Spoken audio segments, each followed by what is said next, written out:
Terima kasih. Korban banjir bandang di Kecamatan Koto Tangah, Kota Padang, Provinsi Sumatera Barat bertambah menjadi 4 orang. Semua korban berhasil dievakuasi dan dibawa ke Rumah Sakit Bayangkara Padang. Tim SAR gabungan berhasil menemukan 4 korban terjangan air bah di Lubuk Minturun, Kecamatan Koto Tangah, Kota Padang. Tim SAR gabungan masih melakukan penyisiran di beberapa kawasan. Polisi juga mengimbau kepada warga yang merasa kehilangan sanak saudaranya untuk dapat mendatangi Rumah Sakit Bayangkara Padang mempermudah proses identifikasi korban. Selain di Kecamatan Koto Tangah, hujan deras yang melanda Kota Padang dilaporkan menyebabkan banjir di kecamatan lainnya yakni di Nanggalo dan Kecamatan Pauh.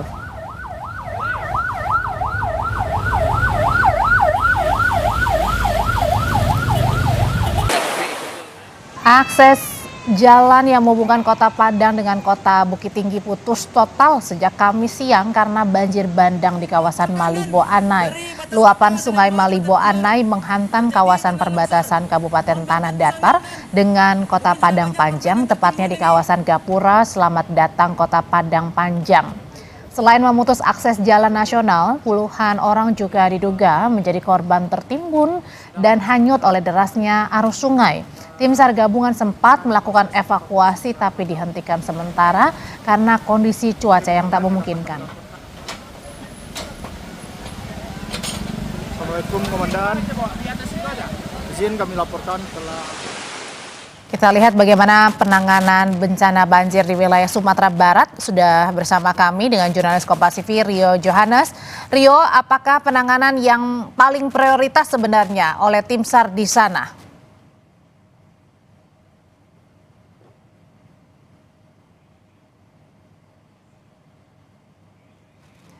Ya, Rio, masih di mute suaranya, boleh dinyalakan?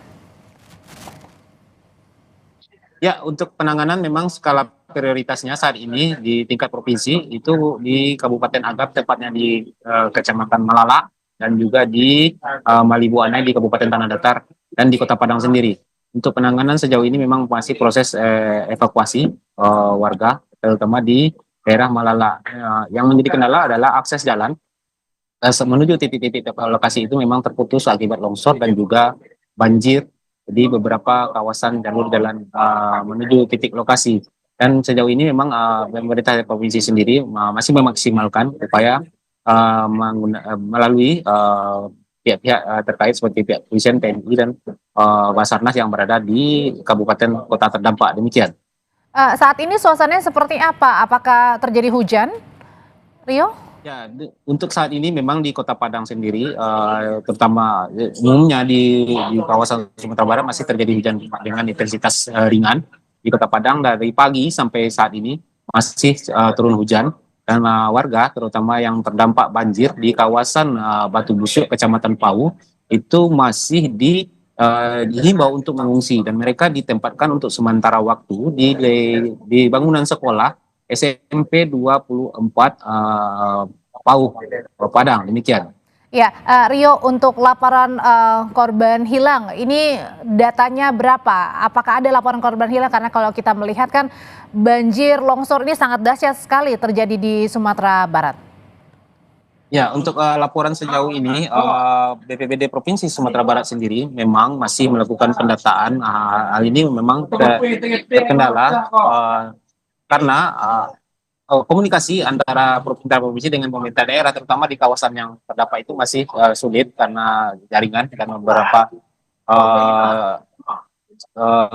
aliran listrik di sana juga terputus. Dan untuk ini memang pemerintah provinsi menyatakan bahwasannya hingga Kamis siang itu terdata ada 9 orang korban jiwa, dengan rincian 1 orang di Kabupaten Pasaman Barat, 3 orang di Kabupaten Agam, tepatnya di daerah Malala yang terjadi banjir bandang, dan 5 orang itu di Kota Padang.